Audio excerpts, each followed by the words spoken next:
Bonsoir à toutes, bonsoir à tous. Ravi de vous retrouver. C'est Late et Smart durant une heure avec mes deux invités. Nous allons tenter de mieux comprendre l'actualité du moment, les questions économiques. De quoi allons-nous parler ce soir? Nous parlerons aide au développement. Le ministre des Affaires étrangères, Jean-Yves Le Drian, présente au Parlement une loi qui notamment prévoit un accroissement de l'aide au développement dans le budget de la France et aussi une stratégie revue, une stratégie plus ciblée d'aide concentrée autour de moins d'une vingtaine de pays. Le ministre a présenté les choses ce matin à la radio. Il a fait une tribune avant-hier dans la presse pour expliquer la démarche. Ce sera l'occasion pour nous de poser cette question. L'aide au développement est-elle pour nous, pays riches, pays supposés développés, est-elle un investissement d'avenir? Et puis dans la deuxième moitié de l'émission, on essaiera d'évoquer le sujet de l'Italie sous un nouveau prisme de l'Italie et de la nomination de l'investiture de Mario Draghi à la présidence du Conseil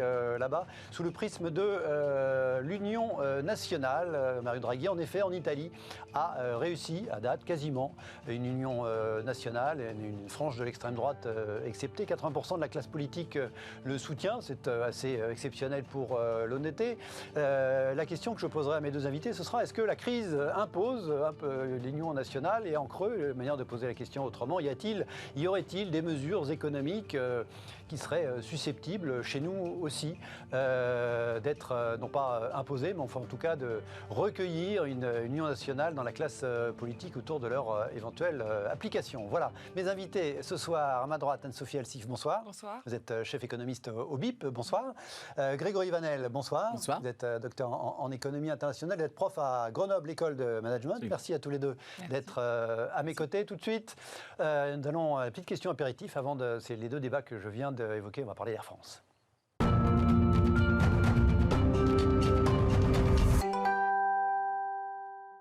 Question apéritif, disais-je. Regardez, elle est tout à fait provocante. La question, elle est écrite en bas de l'écran. Air France est-elle une société zombie? On a appris, c'était pas franchement une surprise, on savait que ça allait mal, que les chiffres seraient très mauvais. Les chiffres sont officiels depuis ce matin. Le groupe Air France KLM a perdu, regardez la dépêche AFP, a perdu 7,1 milliards d'euros l'année dernière. Un choc sans précédent, entre guillemets, provoqué évidemment par les crises de la Covid-19 qui a très durement affecté le secteur du transport aérien, nous dit l'agence, et a privé le groupe franco-néerlandais des 2/3 de ses clients, en gros, des 2/3 du chiffre d'affaires, de fait. Air France qui a bénéficié de prêts du gouvernement français et du gouvernement néerlandais dès le printemps de l'année dernière, plusieurs milliards d'euros de prêts. Le groupe Air France KLM, pardon, j'ai dit Air France, et en même temps Air France qui, avec le gouvernement français, négocie actuellement auprès de Bruxelles le principe d'une recapitalisation, parce que non seulement les prêts sont très importants, mais c'est pas suffisant compte tenu du fait que la situation du transport aérien, elle n'est pas du tout repartie comme avant. Le transport aérien est toujours, non pas à l'arrêt, mais globalement très freiné, et que le secteur du transport aérien n'imagine pas retrouver la situation d'avant-crise avant 2023-2024, selon les prévisions de IATA, l'Association internationale des compagnies aériennes. Alors, c'est évidemment provocateur de dire est-ce qu'Air France est une société zombie. Juste un comparatif, les 7 milliards de pertes, on peut les comparer à une capitalisation boursière de 100% d'Air France qui est de 2 milliards aujourd'hui.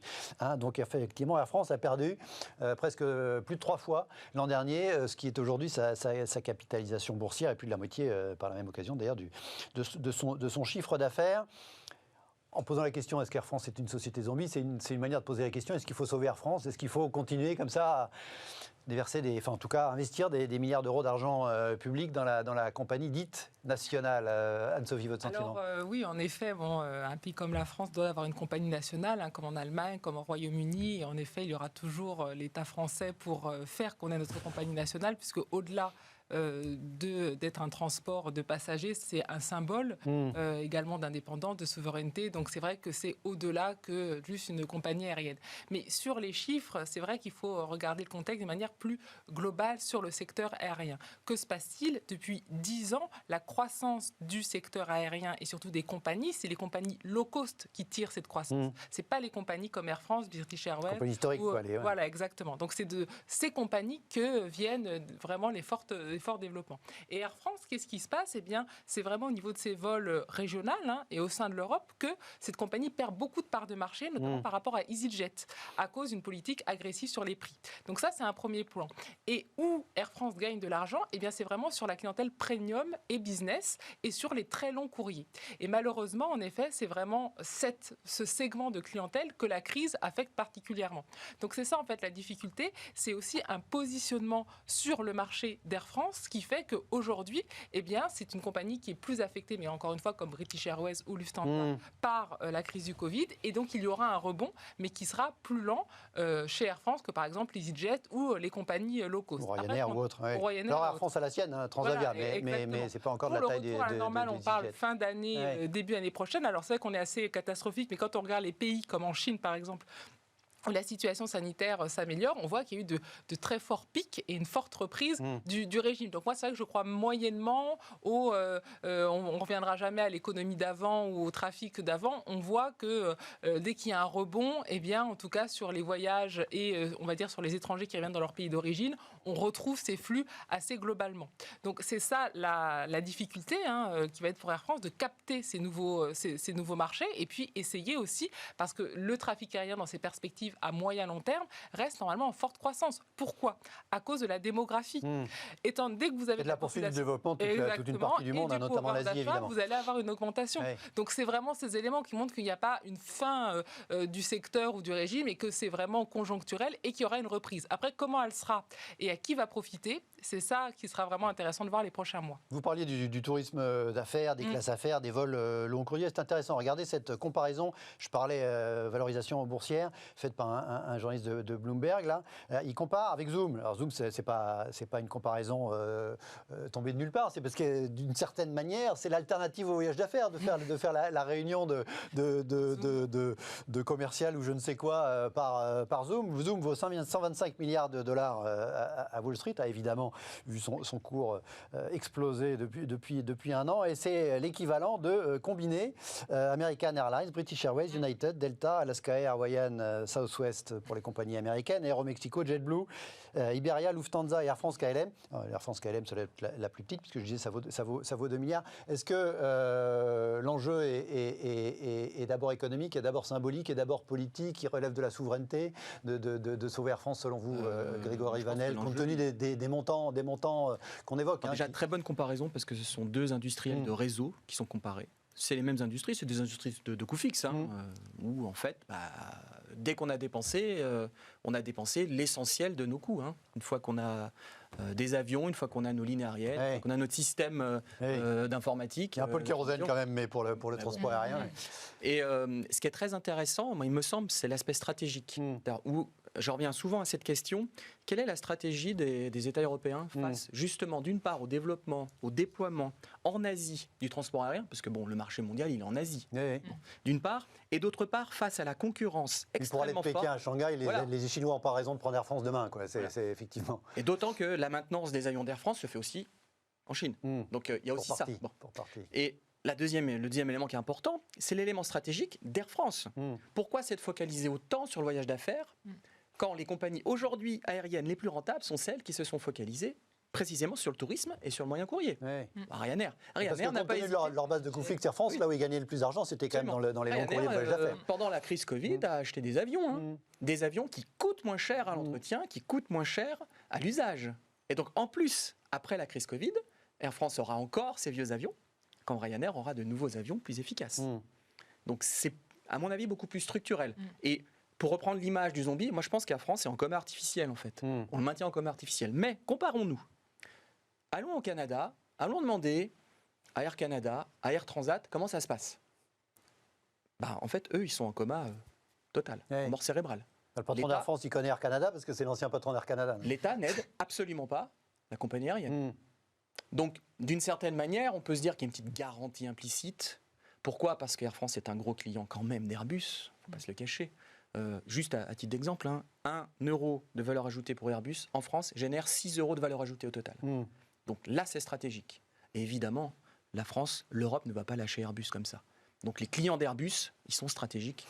Et donc, de ce point de vue-là, il faut raisonner un petit peu à long terme. Cette dette, on est capable de l'encaisser. Cette dette, on va être capable de la lisser, mais il va falloir changer le modèle économique de la France. Il n'y a pas 50 solutions. Et puisque vous comparez avec Airbus, Airbus a également présenté ses résultats. Airbus perd 1 milliard, ce qui est beaucoup, mais par rapport aux 7 milliards d'Air France, c'est rien du tout. Parce que ce n'est pas un business, c'est de l'industrie, donc ce n'est pas des coûts fixes. Enfin, ce n'est pas principalement des coûts fixes comme effectivement. Un dernier point, vous évoquez la nature symbolique d'avoir la compagnie nationale. Mais aujourd'hui, on nous parle de souveraineté européenne. Est-ce qu'on a besoin d'un Air France, d'un Lufthansa, d'un Alitalia? Alors celui-là, on ne sait pas trop bien effectivement où il en est, d'un British Airways, même si c'est plus dans l'Union. Voilà, où est la souveraineté européenne si chaque État doit avoir sa grande compagnie nationale? Ça, c'est toujours la grande difficulté en Europe. C'est-à-dire que c'est vrai qu'on veut de l'Europe sur de grands projets, et il faut, mais c'est vrai que sur certains symboles, et la compagnie aérienne et l'aérien en est un, et bien c'est vrai que chaque pays veut avoir son indépendance, surtout dans des pays comme l'Espagne, l'Italie, la France, qui sont quand même des pays très touristiques. Et donc, c'est vrai que d'avoir une compagnie, c'est aussi un peu l'image du pays que vous exportez. On parlait de la clientèle asiatique. Là, en effet, ce sont des clientèles et des marchés où d'avoir Air France et d'avoir la France derrière a une symbolique importante. Juste une dernière chose, cette actu se télescope avec une actu sociale. Ouais. Le plan de sauvegarde de l'emploi de Hop a été retoqué. Oui. La même semaine, 2 jours d'écart. Et donc ça, c'est significatif. En fait, on ne sait pas trop quoi faire avec Air France. Voilà. Hop, c'est la filiale intérieure, donc c'est bien dire que c'est l'ancien Air Inter, mais ça fait un peu vieux schnock. Allez, tout de suite, on part, on prend un petit peu de hauteur. Cliché est facile, on parlait de développement.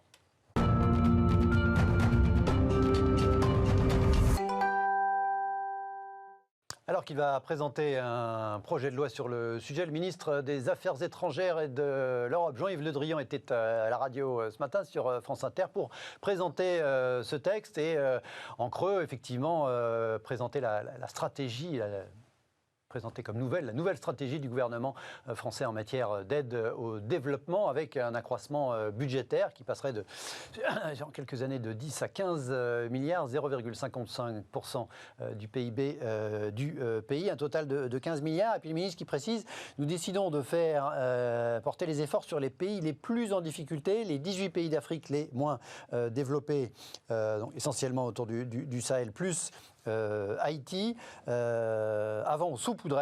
Avec ce nouveau texte, on revient dans la dynamique de développement qui nous est indispensable. Dans le même esprit, le ministre avait publié il y a 2 jours une tribune dans le quotidien Le Monde, donner un nouvel élan à notre politique de développement solidaire, est le titre de cette tribune. J'en lis quelques extraits très rapidement.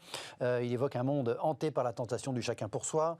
La leçon de ces mois d'adversité est claire. Ce qui protège les Français, c'est la solidarité européenne et solidarité internationale, que nous devons refonder à la lumière des défis d'aujourd'hui, en même temps qu'un impératif de justice et d'humanité. C'est une question d'efficacité, c'est ce qui va notamment nous préoccuper dans quelques secondes. La réponse de la France à ce nouvel état d'urgence global passe par le projet de loi que je présente pour donner un nouvel élan. D'abord, la confirmation d'un véritable changement de braquet, c'est que tenir l'engagement du chef de l'État qui était dans sa campagne de porter l'aide au développement à 0,55% de notre richesse nationale, et donc, je le disais, se concentrer sur 19 pays prioritaires. J'ai écrit l'aide au développement, est-ce que c'est un investissement d'avenir? Anne-Sophie, que répondrez-vous à cette question de notre point de vue de pays riches, développés, voilà, comme on veut le présenter? Très endetté. Et par ailleurs, très endetté, vous avez raison.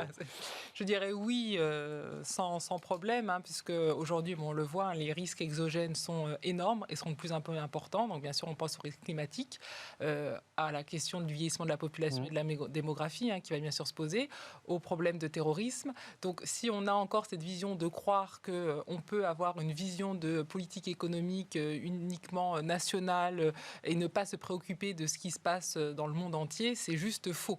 Et donc, moins on s'en occupe maintenant, plus on aura à le gérer après. On se souvient, il y a quelques années, quand on a eu le problème en Syrie avec les migrants et qu'on a commencé à redevoir ouvrir des négociations avec la Turquie, avec tout ce que ça voulait dire, eh bien, on voit que ces questions-là nous concernent en premier point. Donc, je pense que c'est vraiment une très bonne chose d'augmenter cette aide et d'aller à l'objectif qui avait été fixé, et surtout de le recentrer sur justement certains pays qui ont des problématiques spécifiques qui peuvent nous affecter. Donc là, on a parlé de ces pays du Sahel, les questions du terrorisme, les questions du réchauffement climatique et les questions de migration. Donc c'est vrai que c'est vraiment bien d'avoir une stratégie qui cible des pays spécifiquement. La question toujours derrière, c'est, vous le dites, l'efficacité. Beaucoup d'études économiques. Comment on la mesure, l'efficacité de l'aide au développement? Comment on la mesure? Est-ce que c'est vraiment efficace? Ça fait des décennies qu'on met des milliards et on voit qu'il n'y a pas forcément de développement. Alors, c'est sûr qu'il y en a, mais c'est souvent une goutte d'eau et c'est pas assez. Et il y a toujours aussi des difficultés de voir est-ce que c'est donné et mis dans les endroits les plus efficients, etc. Mais ça, c'est très, très difficile à évaluer. Moi, je pense que là aussi, il faut se poser la question, et c'est ce que font un petit peu les agences chinoises ou américaines, c'est d'avoir aussi une stratégie plutôt de développement par le capital de risque, par, on va dire, l'entreprise et par l'investissement dans l'entreprise et pas uniquement voilà. des chèques en blanc au gouvernement, c'est ça ce que vous voulez dire? Tout à fait. Et là, c'est à mon sens une très bonne opportunité. Pourquoi? Parce qu'on est, comme vous l'avez dit, dans un monde où les pays, donc soi-disant riches, sont maintenant ultra endettés. Vous avez énormément de liquidités, vous avez des politiques monétaires très accommodantes, et où, de fait, eh bien, énormément d'investisseurs cherchent du rendement. Et il n'y en a pas beaucoup. Donc, bien sûr, on va aller vers les actions, mais voilà. Et donc, traditionnellement, on se dit, on ne veut pas investir dans ces pays en développement parce que le rendement est très risqué. Donc, on va perdre nos investissements. Et en fait, vous regardez dans les chiffres et dans ce que disent les différentes agences de rating, eh bien, pas forcément. On voit que globalement, si vous avez des investissements, bien sûr, dans des secteurs d'avenir, eh bien, vous pouvez avoir de très, très forts rendements supérieurs par rapport à votre risque. Et ça peut vraiment être une opportunité. Aujourd'hui, il y a énormément de liquidités et où tout le monde cherche du rendement, de se dire, eh bien, vous pouvez investir dans les pays émergents et vous allez vraiment avoir un retour. Et là, ça permet d'avoir des investissements, en effet, souvent très, on va dire, robustes, qui ont un véritable impact économique. Et puis, vous avez, comme vous dites, évalué, c'est du concret. Ouais. Est-ce qu'il est efficace? Est-ce qu'il ne l'est pas?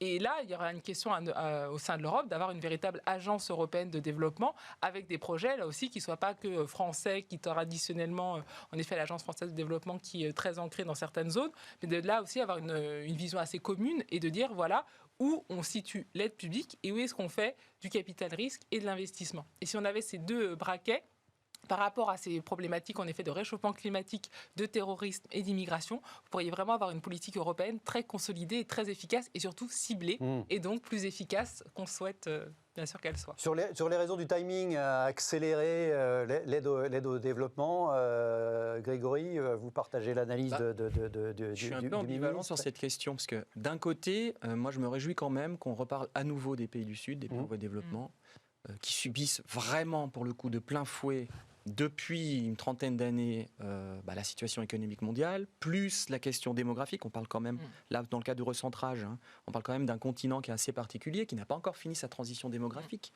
et dont on sait que c'est une question cruciale. Des pays qui sont en proie à des problématiques de sécurité qui sont de plus en plus prégnantes, et pas simplement de la sécurité au sens militaire du terme, mais aussi de la sécurité sanitaire.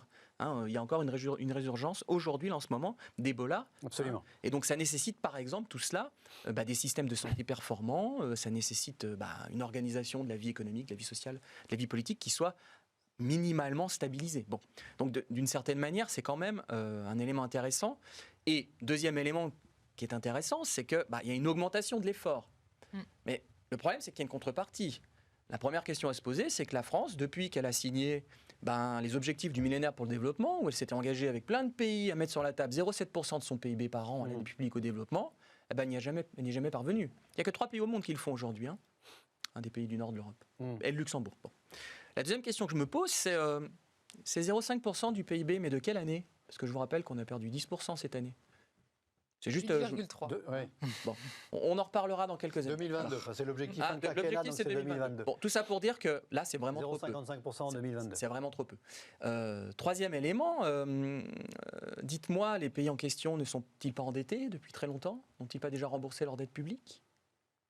3 à 4 fois pour certains d'entre eux. Est-ce qu'on a répudié cette dette? Est-ce qu'on a accepté de... En partie, il y a déjà eu des efforts, notamment en 2020. Il y a eu un certain nombre quand vous avez remboursé 3 fois votre dette, il me semble que votre créancier pourrait faire un petit effort. Vous voyez, tout ça, c'est des éléments qui pèsent pas forcément en la faveur de la politique en question. On a appris cette semaine, par exemple, un autre exemple, que l'Union européenne refusait à l'Inde, à l'Afrique du Sud, des transferts de droits de propriété intellectuelle, notamment pour la production de médicaments, alors que c'est prévu à l'OMC. Donc c'est assez bizarre, c'est ambivalent tout ça. Alors oui, on va dire qu'il y a une conjoncture, il y a un télescopage des actualités. Oui, le président de la République était au Sahel. Bon, il y a une contrepartie. Il était pour d'autres raisons, hein. C'est parce qu'on a 5000 soldats au Sahel. Hein.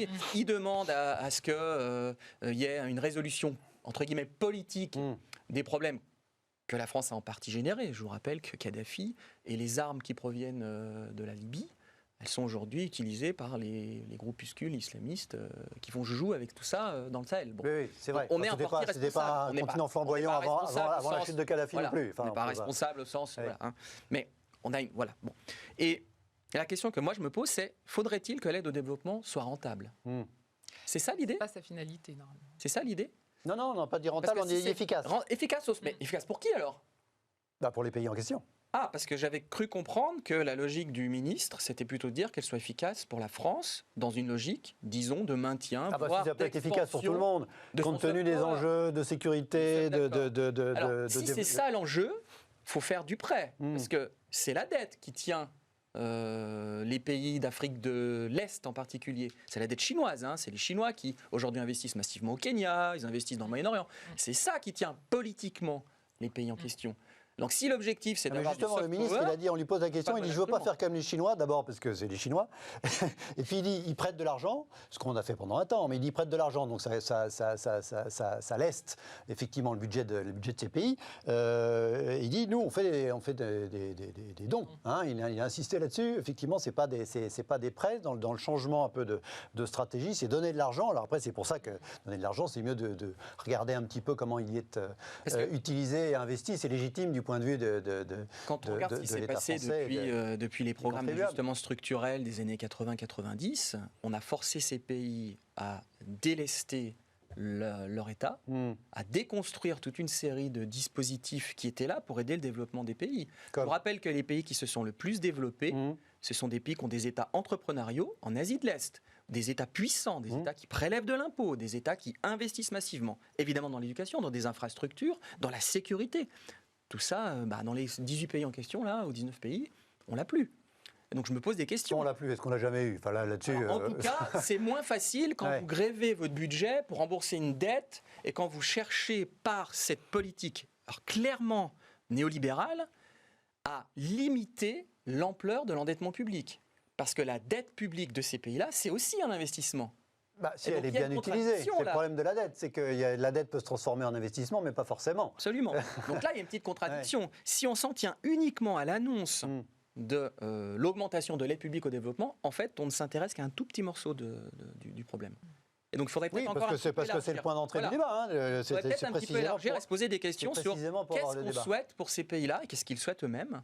Est-ce qu'ils souhaitent, par exemple, se reprimariser, se surspécialiser pour nous vendre des marchandises, en gros des produits exotiques et des matières premières, ce qui est contradictoire avec l'idée même de développement. Hein. Le développement, c'est précisément l'inverse de la spécialisation. Donc il faudrait leur laisser le temps, par exemple, éviter de signer des accords de libre-échange qui contraignent ces pays-là, en fait, à s'ouvrir et à faire disparaître le peu d'industrie qu'ils ont. Donc il y a une énorme contradiction là derrière, parce que l'aide publique au développement, c'est quelques milliards d'euros. Alors justement, Anne-Sophie évoque l'investissement dans les entreprises comme étant une alternative possiblement plus efficace et qui, de fait, n'est pas ce que vous dites, effectivement, la monospécialisation, a fortiori si elle est agricole, etc.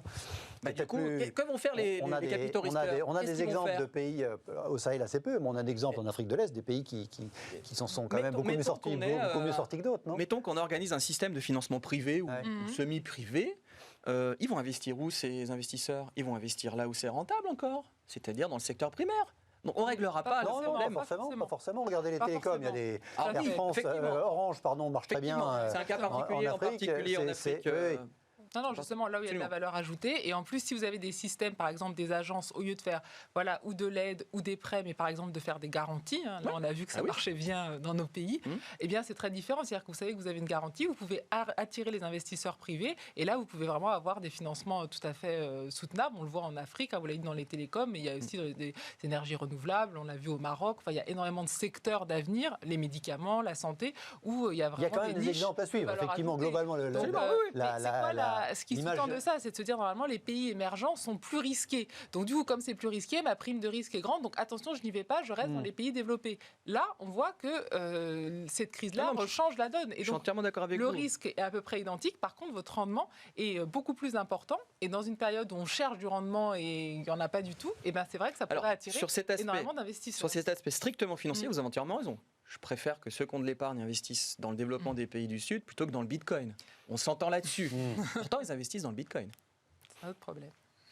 Parce qu'il n'y a peut-être pas des produits financiers d'épargne fléchés vers l'aide au développement qui suggérer qu'on n'a pas de banque publique de développement international. Ah non, je pense qu'il y a beaucoup d'organisations. C'était ma question suivante. C'était qu'est-ce qui fait que toutes les organisations qui existent n'ont pas réussi à... Éventuellement, elles se font concurrence. Peut-être, c'est peut-être une réponse. Non, mais elles se font concurrence. À résoudre l'équation. Il y avait quand même, justement, cette problématique internationale de liquidité. Encore avant le Covid, mais surtout avant la crise de 2008, vous aviez un marché plein de liquidités avec plein d'opportunités et dans plein de secteurs, bien sûr, les franchement numériques, vous aviez des hausses fantastiques en actions. Donc du coup, voilà, vous étiez un investisseur, vous faisiez de l'action dans les pays développés, c'était super. Là, aujourd'hui, vous n'êtes pas du tout dans cette situation-là parce que le risque est vraiment partout et donc votre prime de risque, je dirais, elle est aussi importante peut-être dans les pays de l'OCDE que dans certains pays d'Asie, avec des rendements beaucoup plus faibles. Parce qu'à un moment, il faut quand même que vous ayez du rendement. On est tellement habitué à plus avoir d'épargne rémunérée, rien, mais bon, le but d'un investisseur, c'est quand même d'avoir un fort rendement. Et donc là, en tout cas, d'un investisseur privé. Privé, bien sûr. Non, on parle d'investisseur privé. Par rapport à la remarque de Grégory tout à l'heure. Privé. Et donc là, il peut vraiment y avoir un déclencheur après cette crise Covid. Vous dites les pays ont été très touchés par la crise. Oui, mais quand vous regardez les chiffres au niveau économique, par exemple, les pays émergents étaient moins touchés que les États-Unis. Ils ont eu une récession l'année dernière moins forte que les pays développés. Là, on ne parle pas des pays émergents. Hein. Non, on parle des pays émergents. Et là, on parle des pays en dessous, la catégorie d'après. On est vraiment dans les submergés, là. Pour l'aide du ministère étranger, mais quand on prend les pays en développement globalement, on voit qu'ils ont eu moins de récession et que là, ils ont plus de résilience cette année. Donc, on voit que c'est des pays aussi qui ont une capacité d'adaptation, justement, parce qu'ils ont une fluidité, ils ont aussi des investisseurs et des capitaux qui sont plus mobiles, qui peuvent justement reprendre et il y a peut-être un sujet sur la catégorisation pays émergents, dans laquelle, pour l'OMC, il y a la Chine, la Corée du Sud, etc. On peut se demander effectivement s'ils sont toujours émergents. On a plutôt le sentiment qu'ils ont émergé depuis quelques temps. Et c'est aussi des pays qui ont des marges de manœuvre commerciales, qui ont pu localiser, maintenir une petite industrie. C'est comme vous dites, on est ouvert. Regardez la Chine, c'est vraiment l'exemple. Ils se sont ultra ouverts. Maintenant, mais il y a 10-15 ans, ils se sont ouverts. Ils ont justement utilisé ces surplus du commerce international pour se développer et pour devenir une puissance industrielle aujourd'hui. Donc, il peut y avoir dans les Et ils ont proposé à tous les investisseurs qui avaient investi en Chine il y a 10 ans des rendements colossaux. Ce genre de choses que les pays d'Afrique. Les pays les plus ouverts au monde sont les pays africains. Il y a une image d'Épinal qui consiste à croire que du point de vue financier, sur le type de commerce. Sur le type de commerce. Sur le type de commerce, c'est ça. Donc on ne peut pas aussi comparer par rapport à la Chine, qui était une économie, même en taille, pour le coup, c'est une économie. Mais d'un certain point de vue, et j'en reviens au long terme, je trouve que c'est une excellente idée que la France redécouvre en fait son terrain de chasse, excusez-moi de le dire comme ça. On a une histoire et on a un avenir avec l'Afrique. C'est avec ce continent-là qu'on doit interagir et qu'on doit construire notre puissance. Complètement, mais c'est surtout, à mon sens, une opportunité pour dire, voilà, on aura énormément de risques et on sait quels sont-ils. Il faut vraiment avoir une sorte de stratégie commune. Et c'est vrai que mêler cet investissement privé, alors peut-être avec justement des garanties de ces fameuses banques publiques pour avoir justement de l'investissement productif. Et là, moi, j'y crois pas du tout. Comme vous l'avez dit, on fait des programmes, on applique. C'est vraiment ces pays qui savent, s'ils ont des capitaux, se développer, qui savent quelles initiatives et qui ont de l'autonomie. Et donc, ça se fera seul s'il y a les capitaux et s'il y a les bons modes de financement. Et après, sur certaines questions, attention, on se dit militaire, écologique, voilà, vraiment stratégique, et bien là, on essaie d'avoir une sorte de politique commune, de dire comment on peut faire quand on a vraiment des catastrophes comme ça pour agir ensemble. Mais c'est vrai que la question du ciblage, je trouve vraiment intéressant plutôt de se dire, avant, voilà, le but c'est d'avoir tant de pourcentage du PIB, on l'a fait, et puis voilà. Et puis on saupoudre à peu près, voilà, partout. C'est probablement parce qu'on n'assumait plus notre proximité historique et culturelle avec cette partie de l'Afrique pour des raisons autres, qui fait qu'on le réassume, comme vous le dites, sur le fait qu'on ne va pas envoyer le développement de la France à la Bolivie, c'est plus naturel de le faire au Mali. Il y a une autre difficulté, et là, ça sera vraiment des politiques à très long terme, c'est on a une forte capacité en fait à aspirer les talents africains et à les garder en France. ou en Europe, d'une manière générale. Aux États-Unis. Aux États-Unis, Voilà. bon. Et là, c'est une autre difficulté, c'est-à-dire qu'on ne peut pas dire à des jeunes personnes qui ont fait des études brillantes, maintenant tu vas retourner dans ton pays d'origine pour développer ton pays. Et donc, qu'est-ce qu'on fait? Est-ce qu'il faut aller jusqu'à il faut que construire certains un d'entre eux aient envie de le faire spontanément. Oui, Voilà. Mais là, c'est pas seulement 15 milliards d'euros par an qu'il faudra mettre pour résoudre cette Alors justement, cette c'est vrai, 15 véritable milliards d'euros, même si c'est tous les ans, c'est pas grand-chose dans les enjeux, compte tenu des enjeux et compte tenu des volumes colossaux d'épargne, d'une part, d'argent public, de soutien des banques centrales aux États-Unis et en Europe. L'idée qu'évoquait Anne-Sophie d'utiliser le public plutôt pour garantir le risque d'investisseurs privés qui, eux, pourraient amener plus d'argent parce qu'ils ne sont pas endettés comme la France ou comme nos pays pour investir dans ces pays-là, vous paraît-elle intéressante de jouer plutôt sur la garantie C'est toujours pareil, pour faire quoi? Est-ce qu'on va permettre à ces entreprises locales, si c'est pour permettre à des investisseurs européens, français d'acquérir à nouveau des entreprises et d'organiser la production des pays en question à notre propre profit, qu'est-ce que ça changera à long terme? Non, mais là, c'est pas. Pourquoi forcément à notre propre profit d'avoir des entreprises sur son sol? C'est pas forcément. Certes, mais ça, c'était l'image d'Épinal à la mode du développement il y a encore 20 ans. Il fallait s'intégrer dans des chaînes de valeur globale. Voilà. Enfin, c'était ça l'idée, il fallait s'intégrer dans des chaînes de valeur globale. On y revient un peu parce que les chaînes de valeur globale, on essaie de les simplifier. Déjà, elles ont pris un petit coup avec la crise Covid, mais même avant, ça faisait une dizaine d'années que ça stagnait. Et surtout, où dans la chaîne de valeur? Si c'est pour avoir uniquement des activités d'exécution, des activités qui génèrent peu de valeur ajoutée, mais il n'y a pas de corrélation, il n'y a pas de raison. Quand vous voyez beaucoup de pays d'Afrique, comme le Ghana, vous avez le financement, ensuite vous avez des entrepreneurs et ils ne sont pas sous tutelle de la France ou de l'Europe ou autre, ils voient quel est leur investisseur. Il faut reconnaître que ce n'est pas un hasard, il faut reconnaître que l'Afrique ex-anglophone, qui est toujours anglophone en partie, se débrouille mieux que l'Afrique francophone. Donc il y a probablement vous citez le Ghana, on pourrait citer le Kenya, effectivement, qui sont des pays qui... Même l'Éthiopie, elle n'est pas anglophone, mais globalement, elle n'était pas francophone non plus. Donc vous avez une structure de financement qui intéresse l'investisseur, il veut du financement et ensuite il fait son business. Il ne va pas se poser d'autres questions, de dire est-ce que tu vas me donner la tutelle, est-ce que tu veux que je sois dans l'agriculture et autres. Ça dépend justement des opportunités. Et c'est là justement où c'est intéressant et que vous pouvez avoir de la croissance économique et vous n'avez plus le problème de on est sous tutelle de telle ou telle nation parce que vous avez de l'investissement privé qui va là où il y a du business et de la rentabilité. Donc il ne faut qui n'est pas influencé par des considérations politiques a priori. Ou de sous-tutelle ou de dire... Et en effet, les 6 pays africains que vous avez cités sont dans cette mouvance, comme dans cette logique-là. Ouais. Donc vous n'avez pas forcément une vocation à rester dans les matières premières ou les produits agricoles. Pas du tout. Pas du tout. Justement, quand vous avez de l'investissement comme ça, qui est vraiment productif et qui a pour but d'avoir une très forte rentabilité. Si vous voulez avoir une forte rentabilité, il faut mieux investir dans la santé avec le vieillissement de la population ou encore les fameuses nouvelles technologies que dans l'agriculture ou des champs de pétrole. Je pense que les investisseurs ont bien ça en tête sur les 50 prochaines années. Puisqu'on parlait de transport aérien, alors il y a la question évidemment des matières premières. Je ne dis pas qu'il n'y en a plus. Puisqu'on parlait de transport aérien, moi j'avais été très frappé en Éthiopie, à Addis Abeba, de voir que c'était un hub de transport aérien absolument colossal. C'est la première compagnie aérienne d'Afrique, Ethiopian Airlines. Alors il y a un petit sujet, un petit bout du pays qui est en guerre, donc ça va un petit peu moins bien. Mais il y avait des exemples quand même d'entreprises très florissantes dans ces pays. On marque une courte pause, on se retrouve dans un instant, on va revenir en Europe et interroger la thématique de l'Union nationale.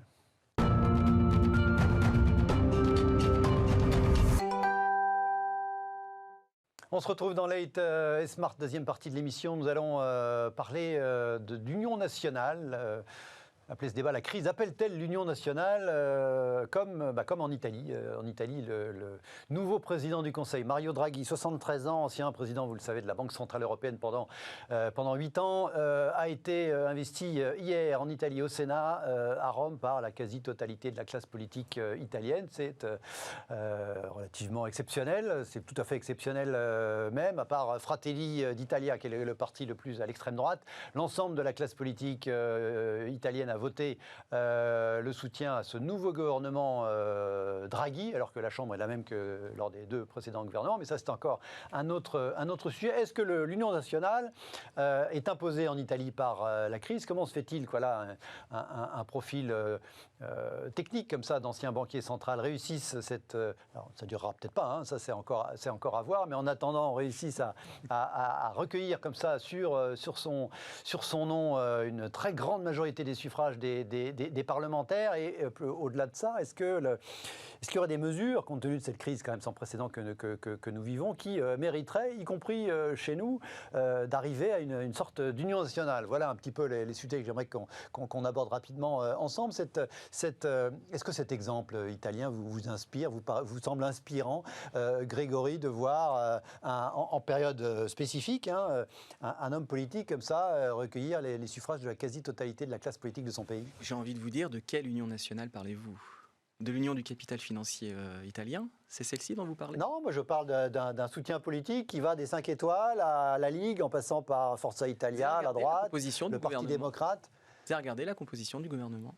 Il y a un petit peu de tout, oui. Ouais, vous avez regardé les postes clés au budget et aux finances, à qui ils sont donnés, et les autres? Supposément des techniciens, c'est-à-dire des proches de Mario Draghi. D'accord. Certains sont professeurs comme vous. Bien sûr, des techniciens qui étaient déjà des collaborateurs de Draghi en 2011, quand Berlusconi a reçu la petite lettre. Vous vous rappelez la petite lettre de la BCE qui exigeait que si la BCE voulait continuer à racheter la dette publique italienne, il fallait qu'il y ait un petit programme quand même d'allègement fiscal, en particulier en Italie, qui a été en fait la feuille de route de Monti, le successeur de Berlusconi. Vous vous rappelez qui l'a écrite cette lettre?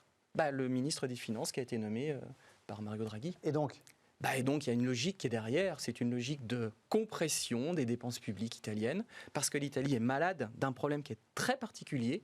C'est en fait un pays qui est bien géré. C'est un État qui est bien géré. Il y a un excédent primaire en Italie. Les dépenses publiques sont plus faibles que les revenus de l'État. Le problème contrairement à la France, vous faites bien de le rappeler. Le problème de l'Italie, c'est qu'elle a un endettement qui est extrêmement important.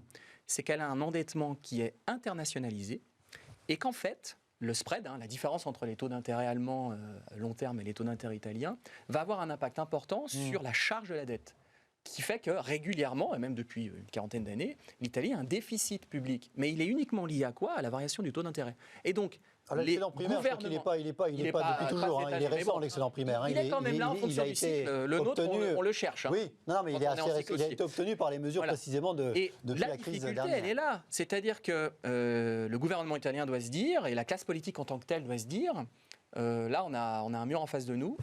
On a un fonds, un fonds important qui va arriver de la part de l'Union européenne. 209 milliards d'euros dans le cadre du plan de relance européen. Et on voudrait que la conditionnalité soit la plus light possible. Et donc, il faut montrer patte blanche. Voilà. D'accord, donc selon vous, c'est pour que la Banque centrale européenne continue. Intéressée. Disons que c'est une façon de négocier sans négocier avec la BCE. D'accord. Et Mario Draghi connaît bien la BCE. Par définition. Puisqu'il en est Donc je pense qu'il y a plutôt cet prédécesseur de En revanche, quand on Lagarde. regarde concrètement le contenu des portefeuilles gouvernementaux, comme par hasard, le mouvement 5 étoiles n'a aucun portefeuille économique, les partis de gauche n'en ont aucun, etc. Donc on voit bien qu'il y a une répartition des rôles un peu, alors qui est manifestement accepté. Absolument, un peu à la manière de ce qui s'est passé avec le premier gouvernement Édouard Philippe. On avait aussi cette répartition-là. Oui, alors ça allait un petit peu moins loin quand même dans la classe politique. Le spectre est moins large. C'est vrai, mais c'est peut-être lié au système politique aussi. C'est peut-être il y a plus de partis représentés à la Chambre peut-être qu'en France, c'était pas nécessaire vu la majorité déjà en siège à l'Assemblée nationale, vous voyez, de l'AREM. Donc peut-être qu'on a ce que certains appellent un bloc bourgeois, mais enfin c'est une partie de la classe politique qui soutient des intérêts qui sont plutôt des intérêts. On ne peut pas dire que le 5 étoiles. C'est ça. Je vous laisse vos expressions, mais fasse partie de supposé bloc bourgeois. C'est ce que je suis en train de vous dire. Il y a une partie de la classe politique qui est soutenue par des intérêts qui sont plutôt avantagés par la mondialisation.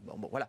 Et puis il y a une autre partie de la classe politique, comme en France, qui est plutôt assez sensibilisée par la question identitaire. Et là, sur ce point-là, ils se retrouvent. Voilà. On ne sait pas, en général, ça ne va pas Salvini, tellement avec les néolibéraux. Salvini, le lendemain du gouvernement, une baisse des impôts à partir de celui des revenus, pas d'impôt sur le patrimoine, une augmentation de la taxe, pas d'augmentation de la taxe foncière, cela me suffit. Voilà. Il y a un accord minimal sur quoi ? Sur la question du sauvetage, on va dire, de la soutenabilité de la dette publique. Si c'est le sauvetage du pays, ça mérite. Voilà. Et ce n'est pas le cas en France. Ouais. On n'est pas du tout dans cette situation-là. Notre dette est soutenable. Voilà. En même temps, les taux d'intérêt de la dette italienne sont plus bas historiques, notamment, déjà avant, et c'est encore plus bas depuis la nomination de Mario Draghi par le président Mattarella. Votre regard, avant de parler de la deuxième partie du sujet, sur la nécessité ou la justification d'une union nationale en Italie par rapport à la situation très à part qu'évoquait Grégory?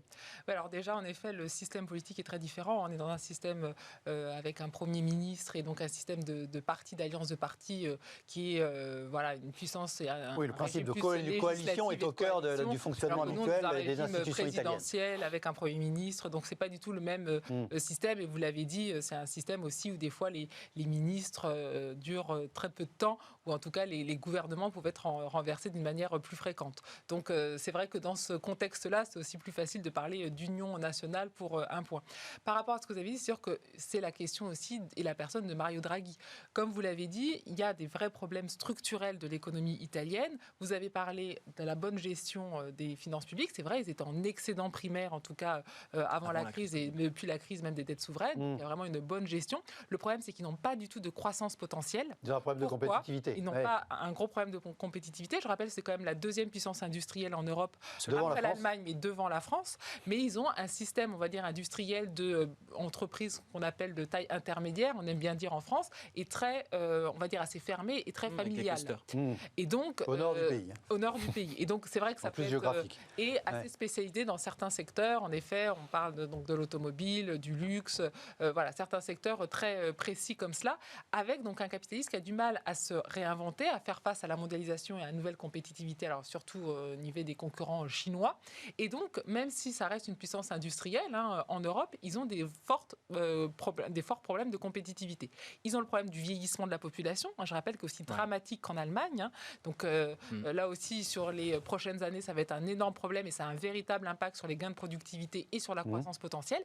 Et puis, ils ont le fameux problème du secteur bancaire italien qui a été restructuré depuis 10 ans. Donc, c'est sûr que M. Draghi le connaît parfaitement. Donc, c'est vrai que ces trois aspects structurels sont vraiment des éléments importants. Et c'est quoi la peur aujourd'hui? L'année dernière, tout le monde est sous perfusion des politiques monétaires. Mais là, aujourd'hui, la problématique, c'est quoi? C'est quand on va retirer le tapis, qu'est-ce qui va se passer? Et c'est pour ça que ce plan européen est tout à fait historique, parce qu'il prête aux pays en fonction de comment ils ont été impactés. Il va prêter. Pour l'instant, l'argent n'est pas arrivé. Par la crise, et non pas en fonction de combien les pays ont donné. Oui, mais... C'est pas choquant dans l'absolu. On en a parlé d'ailleurs ici. C'était une des critiques des pays du Nord en disant, justement, il n'y a aucune contrepartie, on donne tout cet argent, on aimerait justement avoir au moins un regard sur la règle d'or ou sur les budgets nationaux. Et ça, il va y avoir des réunions pour dire, voilà, qu'est-ce qu'on fait de l'argent européen, etc. Mais c'est purement consultatif. Il n'y a pas de... la BCE ou la Commission européenne ne va pas aller en Italie en disant, vous n'avez pas le droit de voter tel ou tel budget. D'ailleurs, non, mais elle ne pourrait pas racheter la dette publique italienne. Oui, mais la souveraineté budgétaire est complètement conservée. C'est pour ça que, justement, il y a cette critique des pays du Nord. Donc, c'est sûr que pour moi, Mario Draghi, c'est un petit peu c'est la légitimité. Et c'est face à cette crise qui va se terminer, justement, comme vous l'avez dit, comme l'Italie est quand même un mastodonte en Europe, il ne faut pas que ce pays se fasse attaquer par les marchés financiers. Évidemment. Pour l'instant, ça va parce qu'il y a le plan européen, mais cette année, l'année prochaine, on ne sait pas. Et en ayant une personne aussi crédible, qui connaît parfaitement le rouage, eh bien, c'est vrai que ça rassure tout à fait les marchés financiers, mais aussi on se dit, s'il y a des réformes ou s'il y a des mesures à prendre pour que justement le pays ne soit pas attaqué, eh bien, on sait que cette équipe sera faire face. Ça apporte du répit. Exactement. Quoi qu'il arrive. Au-delà de la situation italienne, que j'aimerais vous demander, c'est est-ce qu'il y aurait, en parlant au conditionnel, est-ce qu'il y aurait, dans les périodes de crise comme actuellement, des mesures qui devraient recueillir une large majorité d'approbation dans la classe politique des différents pays, si on reste dans les pays proches, chez nous, voilà, ou en tout cas dans l'Europe de l'Ouest, et qu'on rate ces possibilités, qu'on raterait ces possibilités d'arriver à se rassembler sur quelques mesures importantes qui devraient, selon les experts que vous êtes, rassembler une majorité de suffrages si on enlève les extrêmes. La France a réglé ce problème dans les années 70. On a une filière nucléaire. C'est un bon exemple, très bien. On a une filière aéronautique qui est puissante. On s'est spécialisé dans le tourisme. Enfin, d'un point de vue strictement économique, je veux dire. Ouais. On a pris bon an, mal an le virage de la numérisation, même si, on va en parler un peu plus tard, c'est pas encore ça. Non, la vraie question, à mon avis, c'est plutôt le niveau du dessus. C'est le consensus au niveau européen. Qu'est-ce qu'on veut faire avec l'Union européenne ? Je pense que là, la vraie question après le Covid, c'est celle-ci. D'accord. On fait Alors, si on revient au consensus au sein d'un pays, ce que vous dites, c'est que les grandes filières industrielles, En tout cas, en a France, fortiori celles qui ont été lancées dans les années 60-70 que vous évoquiez, consensus, enfin, après, elles ont remporté un relatif consensus et alors, certaines sont remises en cause. Est-ce que, par exemple, le projet autour de l'hydrogène, dont on parle beaucoup, pourrait recueillir l'hydrogène qui nécessite de produire plus de gaz à effet de serre que... Aujourd'hui, peut-être pas D'accord, demain. ok. L'hydrogène dit vert, c'est-à-dire pas C'est l'hydrogène ça. actuel, C'est cela, oui. pourrait remporter, ou là, en c'est tout toujours cas la même chose, représenter la création d'une filière consensuelle. Alors ça pourrait, mais on bute dans ce que les économistes appellent des problèmes d'inélasticité de l'offre, c'est-à-dire où sont les entreprises. Alors, en fait, elles sont en Chine et aux États-Unis. Et donc, pour l'instant. Non, Et donc, l'idée de créer on rebute d'où toujours l'idée de- systématiquement sur le même Ouais. problème. Ouais. Il faut faire un petit peu de protectionnisme pour créer des filières qui soient compétitives, alors ce coup-ci au niveau européen, pour s'éviter des problématiques. Ce qu'on est en train de vivre dans le numérique, par exemple, c'est-à-dire des mastodontes chinois, des mastodontes américains, qui prennent les marchés parce qu'ils sont désormais plus compétitifs, parce qu'ils ont été construits dans des marchés qui étaient protégés. Et donc, c'est toujours la même question. C'est quoi la stratégie de long terme qui est derrière? Et ce niveau-là, c'est le niveau européen. Anne-Sophie, Alors, moi, je dirais, je serais sur le type de nuancée. mesures qui pourraient faire consensus, Grégory évoque certaines filières industrielles, en Alors- évoquant le passé d'ailleurs. Ouais, hélas. Hélas, non mais justement, d'où Non, mais moi, je pense, ma en question. effet, tout ce qui est, vous avez dit hydrogène, enfin, lutte contre le réchauffement climatique et l'indépendance énergétique. Là, je pense qu'il y a un vrai consensus. On voit que dans le plan européen, l'engagement... Alors, il y a un c'est que consensus chaque sur pays- l'affichage après que Oui, quand ça descend, on voit quand même c'est resté quand même dans le plan européen l'objectif d'avoir un Green Deal, et donc on aurait pu dire voilà, c'est la crise, il faut faire partir le pays, on reverra les objectifs après. Non, les objectifs sont conservés et chaque pays doit dans son plan national avoir des objectifs verts. Donc la France a quand même Oui, d'accord, alloué mais la politique 30 agricole milliards. commune, c'est Non, mais- quand même l'essentiel Non, des aides qui sont non, mais là, données c'est dans autre des chose. filières qui sont polluantes. Je veux dire, Alors là, déjà, concrètement, dans les la faits. dernière PAC qui a été votée dans le dernier budget Ça donc, permet de se nourrir européen, aussi. justement, on est ce n'est- d'accord. ce n'est pas le cas. mais ce n'est si c'est pas pour le cas. exporter, ça sert à rien. Ce n'est pas le cas, puisque justement, il y a la volonté de donner de l'argent aux agriculteurs pour faire du bio, pour se convertir, pour faire des pâturages. Donc ça pouvait être le 10%. cas dans l'ancienne PAC. En tout cas, il y a des réformes qui vont vers ce sens-là. Donc bien sûr, ça ne va pas prendre Ah bah 2 oui. ans. Ça, c'est sûr. Non, mais est-ce que le Green Deal est forcément quelque chose de consensuel Je pense que c'est au-delà tout à de fait l'appellation? consensuel. On le voit déjà dans les votes, les dernières élections européennes. Vous voyez, même dans tous les pays européens, le poids des partis écologistes qui augmente quand même. Et puis c'est vrai que quand on voit le Covid ou même les crises et les problèmes de migration, mais aussi les problèmes de réchauffement et donc voilà, des catastrophes qui vont peut-être se multiplier, je pense que les citoyens ont vraiment conscience que c'est vraiment le secteur où il faut en tout cas trouver une solution et que la solution ne sera pas nationale, qu'elle sera vraiment, alors peut-être pas mondiale, on a essayé avec la COP, mais en tout cas à un niveau le plus grand possible. Et c'est vrai qu'avec ces résultats des écologistes, vous le voyez, bon là, d'une manière très concrète, on le voit dans les villes. Si le chiffre des écologistes révélait un consensus, ce serait. Oui, alors, oui, non, mais quand même, on n'y est pas. européenne, Tous parmi les voilà. écologistes aussi, Non, ça mais se c'est saurait. intéressant de regarder les Ouais. élections européennes, puisque là, comme vous dites, qu'est-ce qui fait consensus au niveau français et européen? Les dernières élections européennes, vous voyez une percée de ces Ce qui partis-là. est vrai, c'est que tous les partis Dans tous sont les même partis, chez nous il y a un aujourd'hui désir il y a un désir disent d'écologie, en tout voilà, cas, il y a un une prise désir de conscience. d'écologie, Alors après, absolument. comment ça se traduit, c'est notre question. Ouais. Mais en tout cas, je pense que développer des filières et de l'économie dans ce secteur-là, c'est vraiment porteur et c'est assez consensuel. Alors après, plutôt l'électrique, plutôt l'hydrogène, plutôt... Bon là, c'est différent parce que comme il n'y a pas de politique industrielle, justement... On retrouve européenne, les chamailleries c'est dès le qu'on descend d'un problème. niveau. hein. Et vous avez comparé par rapport à la Chine, les États-Unis, pourquoi il n'y a pas de Google européen, etc. C'est pas forcément un problème il n'y a pas la volonté, ou en tout cas il n'y a pas de Absolument. définition, mais c'est un problème de fracturation du marché. L'avantage que vous avez aux États-Unis, que ce soit pour leur financement ou par la Chine, ou la Chine, vous avez des pays qui sont énormes. Un qui marché sont intérieur intégrés. colossal. ouais. Et nous Et avons qui un se marché qui est protège. beaucoup trop fragmenté. La Chine. C'est toujours la même logique. On veut faire un fonds pour aider le climat, ça va être un fonds français. Le but, ça va avoir un maximum de Voilà. projets financés en France. Et il va être Alors concurrent que d'un l'idée, fonds allemand. c'est voilà. Et alors que l'idée, c'est il est français en finance en Allemagne, en Italie et vice versa. Et il n'y a pas de sujet. C'est ça, c'est ce vers quoi il faut tendre. Mais là, il y a encore du travail malheureusement. Et derrière l'idée aussi d'union nationale, moi, c'est un fantasme un peu intéressant, mais il y a quand même, ça traduit quand même quelque chose qu'on a de plus en plus de mal à faire en France, c'est la culture du compromis en fait. C'est-à-dire que Oui, c'est la en même chose, démocratie, bien dans un sûr. système Ouais. démocratique, il est normal qu'il y ait des expressions de groupes sociaux qui sont en désaccord entre eux et qui discutent de manière sereine de leur avenir et du désir qu'ils ont, des projets qu'ils ont pour l'avenir de la nation. La grande difficulté, c'est qu'à un moment donné, il faut faire des compromis. C'est-à-dire qu'il faut faire de la politique. C'est pas de la gestion qu'il faut faire, c'est de la politique. C'est-à-dire, clairement, on met sur la table les 25 prochaines années, qu'est-ce qu'on décide? Là, par exemple, Alors les 25 Il y a prochaines eu années, un c'est débat peut-être un sur peu le ambitieux par rapport. renouvellement et sur le recarénage des centrales nucléaires. Il a eu lieu le débat? Non. Il n'a pas eu lieu. Ben voilà. Il commence De à avoir quoi un peu ton lieu peur? dans les journaux, De quoi sur ton les peur? réseaux sociaux, etc. Ce On en parle de débat, plus il en est plus. central parce Ouais. qu'on sait que la transition écologique, en tout cas pour le cas français, pose la question du maintien de la technologie nucléaire pendant quelques décennies pour s'éviter un choc technologique qui fait qu'on aurait des coûts de production énergétique trop importants par rapport à l'impératif qu'on veut, c'est-à-dire limiter notre production de gaz à effet de serre. Donc si on n'en discute pas, évidemment, derrière, il ne va pas y avoir d'union nationale. Alors, il n'y aura même pas de a, compromis pas national. eu de vrai débat, il faut reconnaître que, en l'occurrence, la fermeture de la dernière centrale, elle était dans le programme du précédent, et que le truc avait été élancé, et que globalement, même s'il ne l'a pas fait, enfin il l'avait engagé, que François Hollande avait été élu là-dessus, même si c'était une ligne parmi de nombreuses lignes dans un programme. Il n'y a pas eu un grand débat national sur l'avenir de la filière nucléaire. Là-dessus, vous avez raison. On va pas se cacher, c'est le Question cœur de la énergétique. stratégie d'indépendance nationale, enfin, très clairement. Donc, C'est clair. voilà. Oui. Et donc, Et tant puis c'est qu'il y aura pas probablement le cœur de la compromis stratégie là-dessus, d'atteinte des objectifs de réduction des émissions Voilà. de CO2. Parce qu'on s'est engagé quand même. C'est hein. clair aussi. On s'est engagé. C'est censé être contraignant. Mais enfin, là, selon ce qu'on observe, on est à plus 4 degrés là, à 2100. Hein. Attention, hein.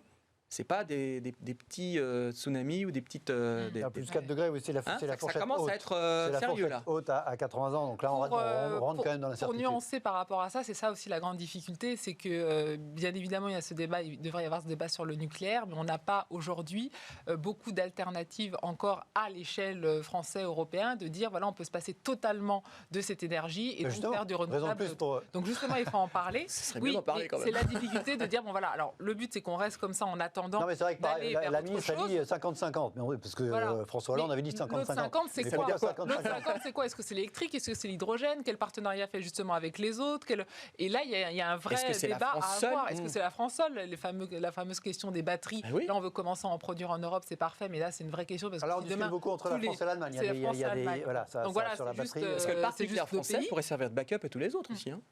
C'est très intéressant. De fait, c'est le cas. De fait, il le fait, mais il le fait par le marché. Oui. Ça se passe pas très bien. De Bon. fait, c'est Il y a le cas. pas de Le problème, discussion le problème, c'est que politique tout le monde sur aujourd'hui quel va sur le projet. renouvelable. Donc, Et que si tout le monde fait du renouvelable, le jour où il y a des problèmes d'intermittence, tout le monde aura les mêmes. Hein. Regardez Donc le on sera bien Texas. content en Europe d'avoir un petit parc nucléaire aussi. Oui. Donc il faut réfléchir à ces questions-là. Et là, pour le coup, Alors pourquoi on n'a pas, pour terminer là-dessus, pourquoi il n'y a pas de compromis On n'arrive pas au compromis en France très rapidement. Après, Parce que les politiques industrielles restent très nationalistes et qu'il y a une vision de dire on s'allie au niveau européen que parce qu'il y a la Chine et parce qu'il y a une menace extérieure. Et c'est ça le problème. Alors que, je le rappelle très souvent, on a la même monnaie. Donc ça ne sert à rien. il faut le compromis moi, je pense européen. que vous êtes très optimiste. Je pense que nous n'avons plus de politique industrielle et donc il ne peut pas y avoir de compromis sur un objet qui n'existe Oh, plus. ça revient, on en parle de plus Donc, en plus. Donc, par définition, mais c'est une vraie question. Hein. C'est une vraie question à long terme. Madame on s'en est la rendu ministre de compte avec l'Industrie les donne beaucoup de masques mal, qui nous là, manquaient. Hein. C'est pas dire qu'on Les n'a petits pas masques, de on a bien politique compris ce que c'était qu'une industrielle. politique Il y a industrielle. quand même au moins une politique industrielle en Allemagne, une industrie en France, une industrie en Il y Italie. a une industrie, absolument. Ça en fait Allez, pas il nous reste quelques minutes. On va y un ou deux sujets d'actualité pour terminer.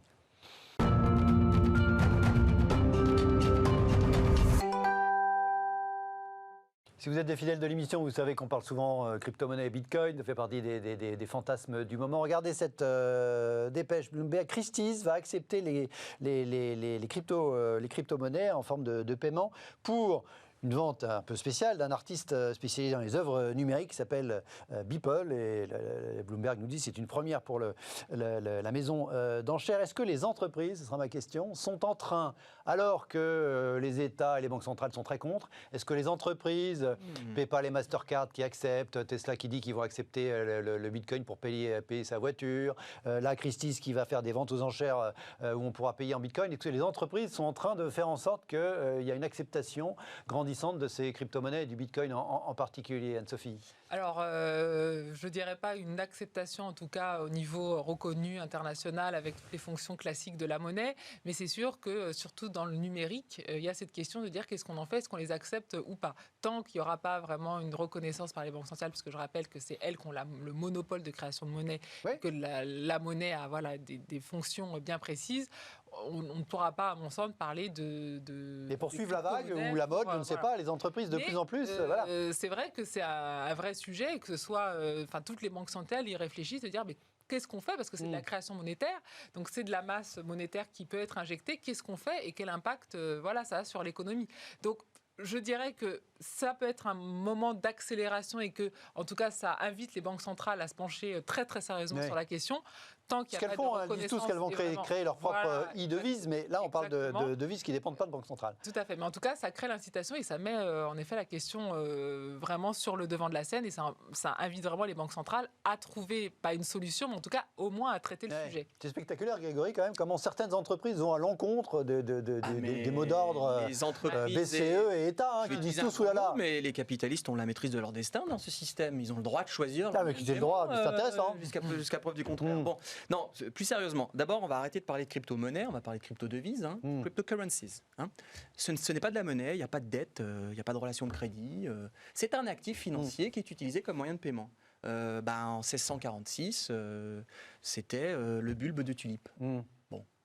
Voilà. Alors, la vraie question, c'est pas celle-ci. Il y en a deux. La première, c'est la surface du marché. Le Bitcoin, c'est combien de milliards d'euros? Un millier. On fait un petit calcul. Un petit millier de milliards. Calcul, ouais. Un petit millier de milliards de dollars, je crois, un truc comme ça. C'est rien du tout. Donc ça veut dire que c'est extrêmement volatile. Bon, vous ne pouvez pas utiliser ça pour le quotidien. Bon, première chose. La deuxième chose qui me semble encore plus importante, comment on fait pour réguler ce genre de marché? C'est volontairement non régulé. À part la quantité de Bitcoin in fine qui est fixée à 21 millions par ses créateurs. Quand je vois le Bitcoin, je vois une matière première, en fait, comme de l'or. Avec un cycle, vous lisez Ricardo, vous regardez le cours du Bitcoin, c'est la même chose. En fonction du cours du Bitcoin que vous allez miner ou pas. Et en fait, ça génère pas. C'est comme ça que ça a été pensé, c'est voulu. Absolument. Et puis, alors, troisième élément quand même, ça commence à coûter cher en gaz à effet de serre, cette histoire. Miner du Bitcoin, ça commence vraiment à coûter cher là. Il paraît que ça dépense autant d'électricité que la Norvège dans son intégralité. Donc oui, effectivement, utiliser un actif financier, le Bitcoin, pour acheter un autre actif financier, une œuvre d'art, oui, so what? C'est juste du transfert d'épargne. En revanche, quatrième élément, il y a beaucoup d'épargne. Les firmes, en particulier dans le numérique, disposent de montants gigantesques d'épargne et les rendements, c'est zéro. Les taux d'intérêt sont négatifs. Donc qu'est-ce qu'elles font? Elles vont là où il y a un peu de rendement. Toujours pareil. Et Elon Musk a été malin, il a dit moi je vais mettre tant sur la table. Alors c'est pas du rendement, c'est de la hausse, c'est pas tout à fait pareil, c'est pas un taux d'intérêt, c'est juste que ça progresse, que les cours progressent. Donc absolument. C'est pas la même chose. Et on mise sur une valorisation liée à une convention d'évaluation, c'est classique, lisez le chapitre 12 de la théorie générale de Keynes, vous aurez tout compris. Voilà. Bon, écoutez, on vous renvoie, chapitre 12, ce sera la lecture du week-end, même si on n'est que jeudi soir. Merci à tous les deux d'avoir été à mes côtés ce soir. Tiens, il nous reste quelques secondes, regardez. Alors qu'aujourd'hui, Emmanuel Macron présentait la stratégie de la France en matière de cybersécurité, figurez-vous que pour la première fois dans l'histoire, le trésor de TF1 n'a pas pu être diffusé à cause d'une gigantesque et inattendue panne. Énorme problème technique, a dit la Une. Le JT a été diffusé avec un quart d'heure, 20 minutes de retard sous une forme, est-ce que c'était un piratage, est-ce que c'était une panne informatique classique? Et voilà, ce jour-là, Emmanuel Macron a fait une dizaine de tweets pour présenter la stratégie cyber de l'État, les enjeux de la cybersécurité. On aura certainement l'occasion d'en reparler. Merci encore, très bonne soirée, à demain. Merci à vous.